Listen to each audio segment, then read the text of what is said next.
Good morning students.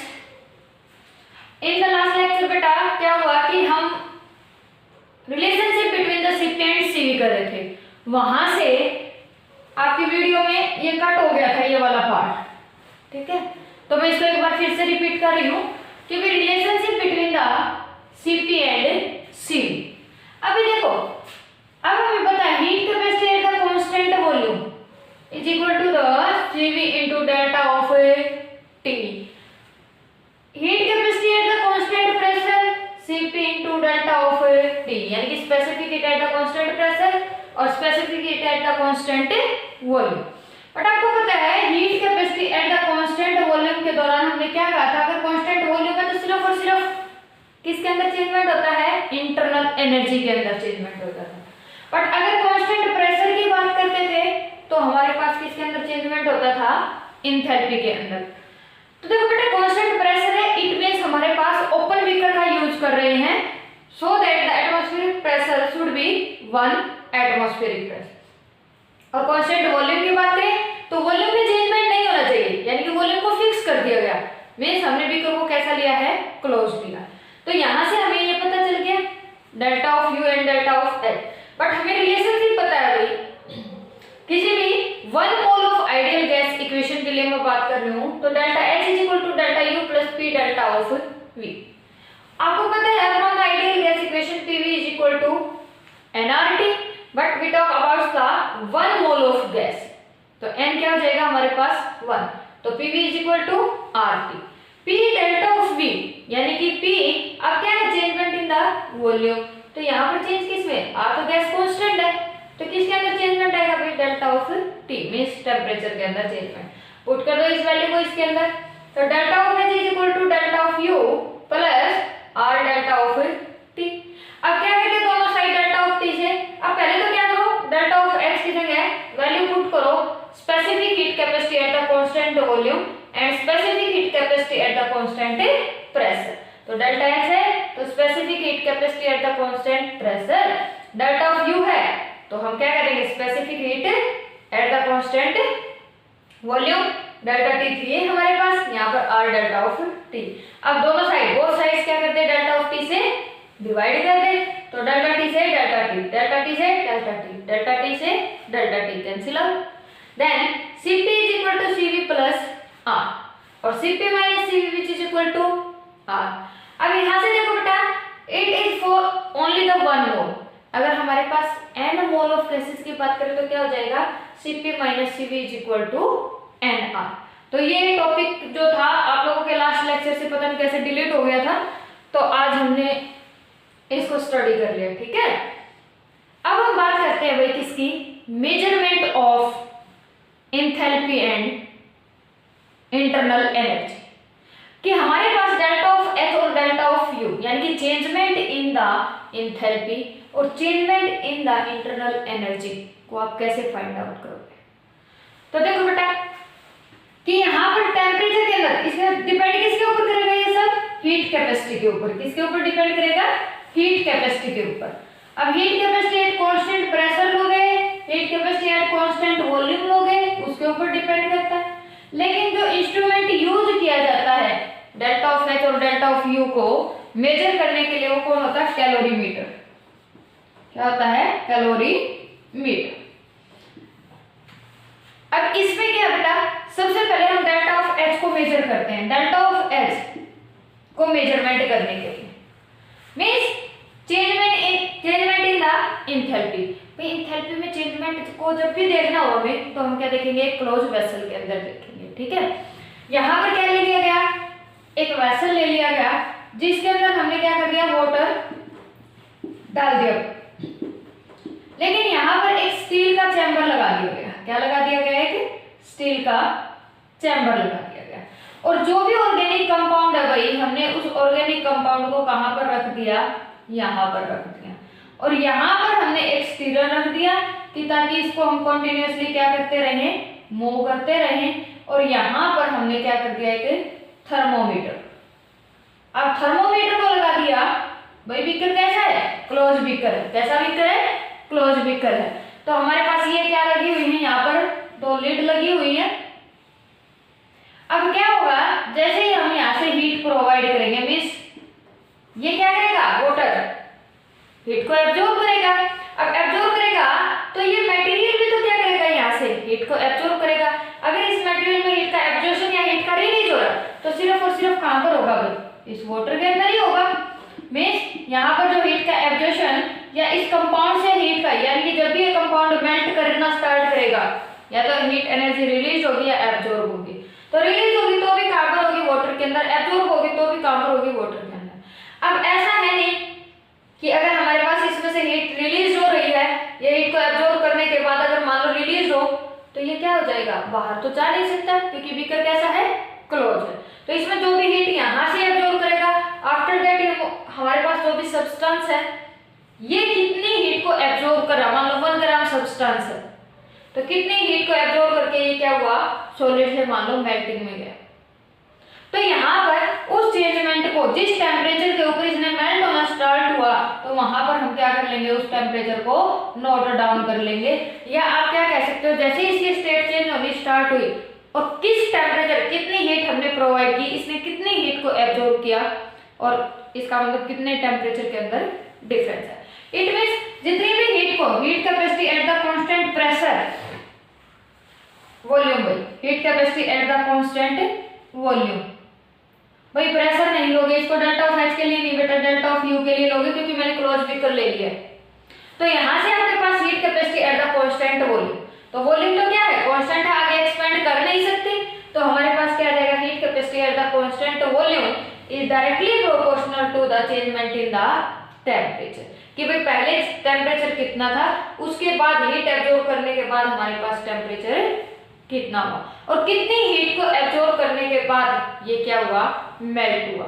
तो means इसके temperature को राइज करने के लिए कितना इसकी हीट कैपेसिटी, यानी कि हीट हमने कितनी दी और कितने टेम्परेचर के अंदर क्या हुआ, चेंजमेंट हुआ। तो इससे हम क्या कर सकते हैं, डेल्टा यू को फाइंड आउट कर सकते हैं। इस तरह से इंटरनल एनर्जी को हम फाइंड आउट कर सकते हैं। अब बात आती है हमारे पास चेंजमेंट इन द एंथैल्पी। अब एंथैल्पी की बात करोगे तो बीकर कैसा लोगे भाई, बीकर कैसा लोगे, ओपन बीकर लोगे। ठीक है, मान लो हमने कोई भी ओपन बीकर ले लिया, उस ओपन बीकर के अंदर मान लो यहाँ पर हमारे पास वाटर मॉलिक्यूल है, यहाँ पर इस पार्ट के अंदर हमने क्या रख दिया, अपना सब्सटेंस रख दिया, साथ में यहाँ पर हमने क्या रख दिया, थर्मोमीटर रख दिया। लेकिन बीकर की बार कैसा है, ओपन है। तो जैसे ही ये हीट को एब्जॉर्ब करता है, अब ये हीट को एब्जॉर्ब करेगा, एक पॉइंट ऐसा आएगा जब ये सब्सटेंस क्या होना स्टार्ट हो जाएगा, सॉलिड तो मेल्ट होना, मतलब कितनी हीट को एब्जॉर्ब करके, और वो कौन मेजर कर देगा भाई, थर्मामीटर के। भाई हमारे पास यहाँ पर टेम्परेचर कितना इंक्रीज हुआ, कि पहले टेम्परेचर कितना था और अब टेम्परेचर कितना है। तो heat capacity is directly proportional to the changement in temperature. ठीक है, तो हम इन दोनों को किससे मेजर कर सकते हैं, कैलोरी मीटर से। बस डिफरेंस क्या है, इसमें डेल्टा यू निकालने के लिए क्लोज बीकर होना चाहिए और हमारे पास डेल्टा एच को निकालने के लिए कैसा बीकर होना चाहिए, ओपन बीकर होना चाहिए। ठीक है, अब कहते हैं total enthalpy change during a chemical reaction किसके इक्वल होगी, total enthalpy change during a chemical reaction. तो डेल्टा ऑफ एच है, ये फाइंड आउट करना है। कोई भी केमिकल रिएक्शन है जिसमें ये मेरे पास रिएक्टेंट है, गिव राइज टू प्रोडक्ट। अब देखो, या तो वो हीट को एब्जॉर्ब करेगा या हीट को रिलीज करेगा। If in any case heat को एब्जॉर्ब करता है तो हमारे पास कैसी हो जाएगी, डेल्टा ऑफ एच पॉजिटिव, और अगर हीट को रिलीज करता है तो डेल्टा ऑफ एच कैसी आएगी, नेगेटिव। सेकंड, उस डेल्टा ऑफ एच को हम निकालेंगे कैसे, enthalpy of product minus enthalpy of reactant, कि टोटल एंथैल्पी ऑफ प्रोडक्ट कितनी है हमारे पास, minus total enthalpy of reactant. क्योंकि भाई हमारे पास अकेला प्रोडक्ट एक नहीं, 2 भी हो सकते, 3 भी हो सकते, 4 भी हो सकते हैं, तो उन सब का सम करोगे, यानी कि उनका क्या करोगे, समेशन करोगे।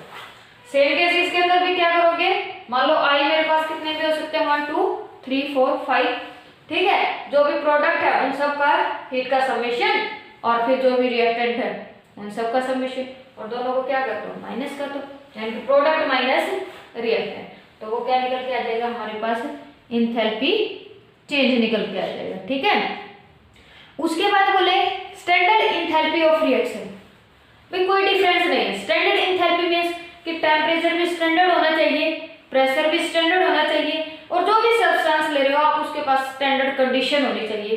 तो उस दौरान हमारे पास जो इंथैल्पी चेंजमेंट आएगी वो क्या कहलाएगी? Standard enthalpy change. अब ये तो थे भाई इंथैल्पी चेंज कि भाई हमारे पास यहाँ से इस टेम्परेचर को राइज करने के लिए कितनी इंथैल्पी की रिक्वायरमेंट होती है। अब बात आती है अगर फेज चेंजमेंट हो, फेज मीन्स सॉलिड से किस में चला जाए? लिक्विड में, लिक्विड से किस में चला जाए? गैस में। तो उनको हम अलग अलग बोलेंगे, यानी कि इंथैल्पी चेंज के जो नेमिंग है वो अलग अलग दे दी जाएगी। सबसे पहले हमारे पास है enthalpy change during the melting, या आप क्या कहोगे? Enthalpy change of fusion.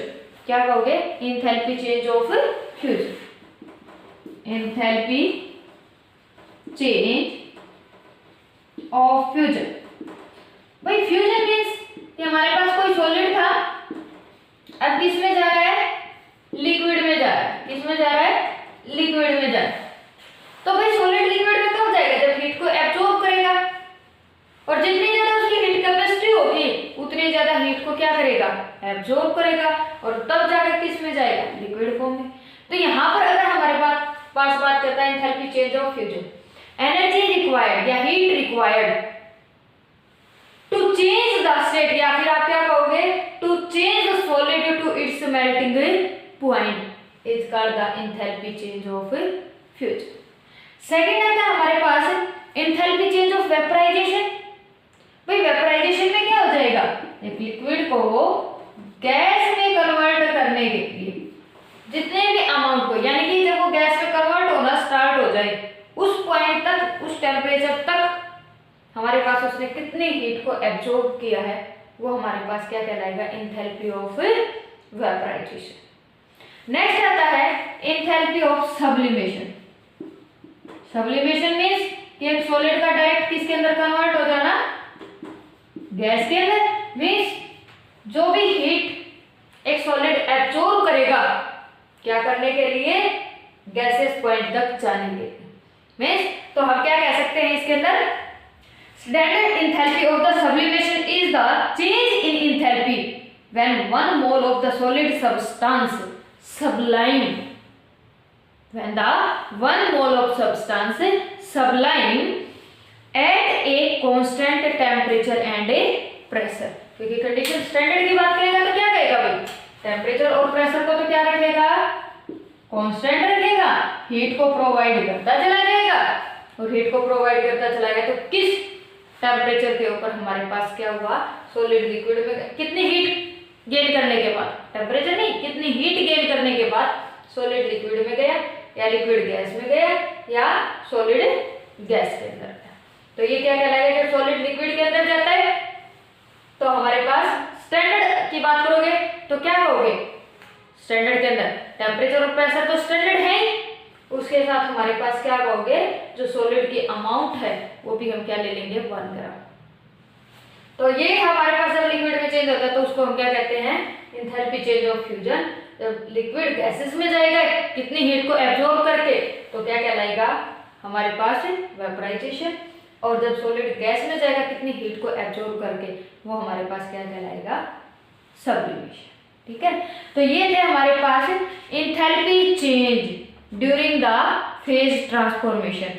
Phase transformation बोले तो हमारे पास सॉलिड से लिक्विड, लिक्विड से गैस, या सॉलिड से गैस। नेक्स्ट आता है भाई हमारे पास स्टैंडर्ड एंथैल्पी ऑफ फॉर्मेशन। अब फॉर्मेशन में क्या होगा?